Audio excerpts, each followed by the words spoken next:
சண்முகம் பரணி சீரியலில் இப்போ ஒரு அட்டகாசமான ப்ரோமோ வந்திருக்கு. ஸ்கிப் நான் ஃபுல்லோடையும் கேளுங்க. அதுக்கு முன்னாடி இந்த வீடியோ பிடிச்சிருந்துச்சுன்னா லைக் பண்ண பாருங்கள். ரொம்ப பிடிச்சிருந்துச்சுன்னா நம்ம சேனலுக்கு வந்து சப்ஸ்கிரைப் பண்ணி கண்டினியூஸாக ஆதரவு வந்துட்டாங்க.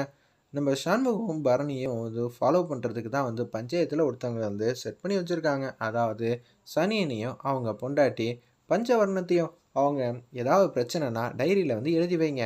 சண்முகமும் பரணியும் ஏதாவது சண்டை போட்டாலும் எழுதி வைங்க. அதை பார்த்து 2 வாரம் கழித்து இந்த பஞ்சாயத்தில் ஒரு தீர்ப்பு சொல்லுவோங்கிற மாதிரி அட்டகாசமாக அவங்களுக்கு வந்து ஒரு விஷயத்தை வந்து கொடுத்ததுனால, எதுவாக இருந்தாலும் பிரச்சனை பண்ணேன்னு வச்சுக்கேன், நான் டைரியில் எழுதிடுவேன் அப்படின்னு சொல்லி மிரட்டுறாங்க. என் பொண்டாட்டிக்கு தாகமாக இருக்கான், இளநீ வேணுங்கிறா. இளநீ கடை வந்தால் நிப்பாட்டணுன்னே இளநீ கடை வந்தால் நிப்பாட்டுறாங்க. ஏயா 3 இளநீ வெட்டு, உனக்கு மண்டைக்கு மேலே தான் ஒன்றும் இல்லைன்னு பார்த்தாலும் மண்டைக்குள்ளே ஒன்றும் இல்லையா, 4 பேர் இருக்கோம், 3 இளநீ வெட்டுறேன். ஏய் இந்த விஷயத்தில் நான் உன்னோட அனுபவசாலி. என்னண்ணே இப்படி பண்ணுறீங்க? 4 பேர் இருக்கிறதுக்கு 3 பேர் இளநீ வாங்கினா எப்படிண்ணே அப்படின்னு சொல்லும்போது, பரணியம்மா நீங்கள் டாக்டருக்கெலாம் படித்து என்ன பிரயோஜனம்? இதில் கூட நீங்கள் வீக்காக இருக்கீங்களே அப்படின்னு சொல்லும்போது, இளநீ வாங்கி பொறுமையாக நிதானமாக குடிக்கணும். வேக வேகமாலாம் குடிக்கக்கூடாது. பஞ்சம் வரணும்னு சொல்லி அந்த இடத்துல பொறுமையாக அவங்க ஒய்ஃப் வந்து குடிக்கிறாங்க. அப்படியே சனியனும் வாங்கிக்கிறாங்க.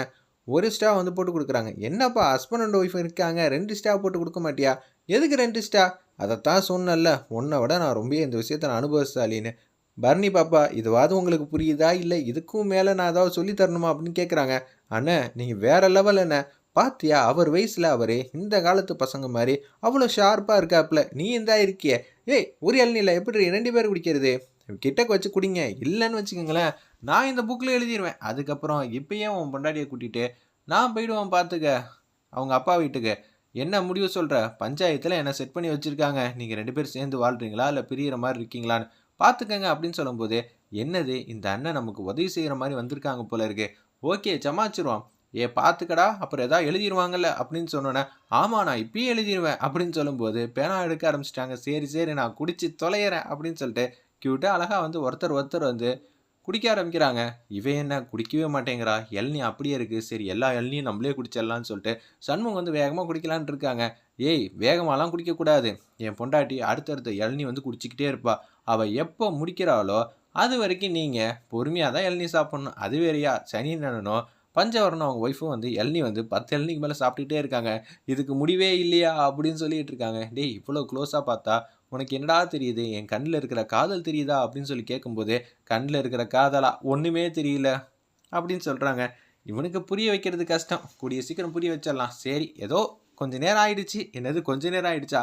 அரை மணி நேரமாக வந்து புருஷனும் முண்டாட்டியும் சேர்ந்து மொத்த இளநியும் சாப்பிட்டுட்டு கொஞ்சோண்டு முடிஞ்சிருச்சா உனக்கு அப்படின்னு சொல்லிட்டு வீட்டுக்கு வந்து வராங்க. சரி எனக்கு முக்கியமான வேலை இருக்குது, சரி நீங்கள் இப்போதைக்கு போங்க, நைட்டு வரப்போ நீங்கள் எப்படி வரீங்க நான் செக் பண்ண தான் போகிறேன். டேய் இப்போ எப்படி போகிறனோ அதே மாதிரி தானே நான் நைட்டு வருவேன், இதை வேறு செக் பண்ணுவீங்களா? சரி எனக்கு சாப்பாடுக்கெல்லாம் நேரமாச்சு, விதவிதமாக நான் சாப்பிட்ணும். அங்கே உனக்கு ஒரு நாள் சம்பளமே 100 ரூபா 150 ரூபா தான் தருவாங்க, அதை வச்சு விதவிதமாக சாப்பிடுவியா? ஏய் நான் வந்து இப்போ விருந்தாளி, அதுவும் இல்லாமல் பஞ்சாயத்து வந்து அனுப்பிச்சி வச்ச ஆளுங்களை நீ எப்படி கவனிக்கணும் தெரியுமா? சரி அவங்க என்ன கேட்குறாங்களோ அதெல்லாம் சமைச்சு வைமா அப்படின்னு சொல்லி ரத்னாகிட்டையும் பரணிக்கிட்டையும் சொல்லிட்டு அப்படியே அவங்க மட்டும் போக ஆரம்பிச்சிட்டாங்க. நைட்டு வந்து சண்முகம் எப்படி வருவான் அதுதான் பார்க்குறதுக்கு நானும் வெயிட் பண்ணிகிட்டு இருக்கேன் அப்படின்னு சொல்லி சனியனை வெயிட் பண்ணிகிட்டு இருக்கப்ப, ஒருவேளை என்ன டாஸ்க் வைக்க போகிறீங்க, சண்முகமும் நீங்களும் எப்படி வாழ்கிறீங்கன்னு இதுலேருந்தே நான் கண்டுபிடிச்சிருவேன் அப்படின்னு சொல்கிறாங்க. அந்த இடத்துல சனியனை அப்பன்னு பார்த்து கேஷுவலாக வந்து வாசலில் வந்து உட்காந்துட்டு இருக்காங்க. ஒரு பக்கம் உச்சகட்ட கோவத்தில் வந்து வராங்க நம்ம சண்முகம். காலையிலேயே இளநீ குடிக்கிற மாதிரி ஒரு சீனை வந்து கிரியேட் பண்ணியாச்சு, இப்போ என்ன செய்ய போகிறாங்கன்னு தெரிலங்கிற மாதிரி பட்டமாக இருக்காங்க நம்ம சண்முகம். அப்பன்னு பார்த்து ஏன்னா வெறுங்கை வீசிட்டு வர, என்னது என்ன டாவா, என்னடா நினச்சிக்கிட்டு இருக்க நீ உன் மனசில், என்னை பார்த்தாலே 10 அடி டிஸ்டன்ஸ் தாண்டி நிற்ப, இப்போ எனக்கு நான் மரியாதை குறைச்சலாம் வந்து பேசுறியா?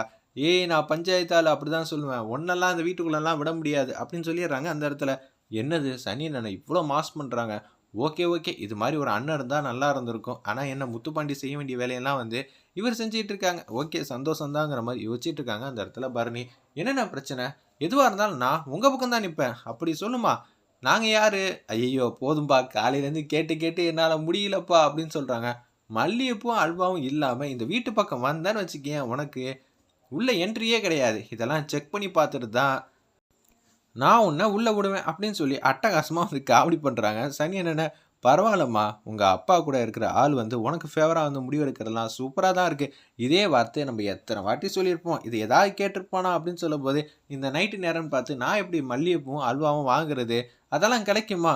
அடா பாவி நைட்டு நேரத்தில் போய் இதெல்லாம் கிடைக்குமான்னு கேட்குறியாடா அப்படின்னு சொல்லும்போது, சரி போய் தொலைகிறேன், என் தங்கச்சிக்காக கூட இதெல்லாம் வாங்கிட்டு வந்து கொடுத்ததில்ல சாப்பிட்றதுக்கு, இவங்களுக்காக செய்ய வேண்டியதா இருக்கே அப்படின்னு சொல்லிட்டு மல்லிகைப்பூவும் அல்வாவும் வாங்கிட்டு வந்துடுறாங்க. போதுமா? இல்லை நீ சாப்பிட்டு பார்த்து இது அல்வான்னு டெஸ்ட் பண்ணதுக்கு அப்புறம் தான் வீட்டுக்குள்ளே வந்து விடுவியா? அந்த அளவுலாம் நான் மோசமான ஆள் இல்லை. இப்போ வந்த மாதிரி தான் ரெகுலரா 2 வாரமும் நீங்க வரணும் சரியா? அப்படின்னு சொன்னோனே, சரின்னு சொல்லிட்டு அப்படியே வந்து உள்ள வந்து போறாங்க. பரணி கையில வந்து பூ வந்து குடுக்குறாங்க. சரி ரைட்டு விடு. நான் இப்பயே வந்து அந்த நோட்ல எழுதப் போறேன். என்னம்மா உனக்கு பிரச்சனை? பின்ன பொண்டாட்டி கையில பூ குடுக்குற. இது எவ்வளோ பெரிய தப்பு தெரியுமா? என்னது பொண்டாட்டி கையில பூ குடுத்தா தப்பா? இப்ப நம்ம என்ன பண்றது? இத விட்டா வேற எப்புட்றா கையில பூ குடுக்குறதுங்கிற மாரி யோசிக்கிறாங்க. தலையில வச்சு விடணும். அத டைரக்ட்டா சொல்ல மாட்டியா? சண்முகம் இந்த விஷயத்தெல்லாம் ரொம்பவே வீக்கு. ஒண்ணும் தெரியாதவன். அப்படியே நம்ம சண்முகத்த வந்து செம்மையா வந்து கலாய்க்கிற மாரி காட்டுறாங்க. வேற லெவல்ல மாஸா இருந்துச்சுன்னே சொல்லலாம் அந்த சீன்லாம். சரி, மல்லிகைப்பூ, அல்வாலாம் ஓரமா எடுத்து வச்சிருக்கேன். இப்ப சாப்பாடு சாப்பிட வேண்டிய நேரம் வந்துருச்சு அப்படின்னு சொல்லும்போது, நான் செஞ்சு குடுத்த ஸ்பெஷலான லிஸ்ட்டு தானே வந்து சாப்பாடா வந்து செஞ்சிருக்கீங்க அப்படின்னு சொல்றாங்க அந்த இடத்துல. சரின்னு சொல்லிட்டு எல்லாம் வந்து முருங்கா சம்மந்தப்பட்ட சாப்பாடா வந்து அந்த இடத்துல வந்து இருக்கு. என்னது இன்னைக்கு என்ன முருங்கா என்ன சீப்பாவா கிடைச்சிருச்சு? என்ன தம்பி இப்படி காமெடி பண்ணிட்டு இருக்கீங்களே அப்படின்னு சொல்லிட்டு இருக்கப்ப, நல்லா வந்து சாப்பிட்டுட்டு இருக்காங்க. ஒரு பக்கம் சனி அண்ணன் எல்லாத்தையும் நோட் பண்ணுறாங்க. சரி காலையில் செக் பண்ணி பார்ப்போம். சண்முகம் பரணியும் ஒருத்தர் ஒருத்தர் வந்து புரிஞ்சுக்கிட்டாங்களா இல்லையான்னு. இல்லாட்டி டைரியில் வந்து எழுதிடலாங்கிற மாதிரி அவங்களோட அட்ராசிட்டிஸ் செமையாக இருந்துச்சுன்னே சொல்லலாம் அந்த இடத்துல.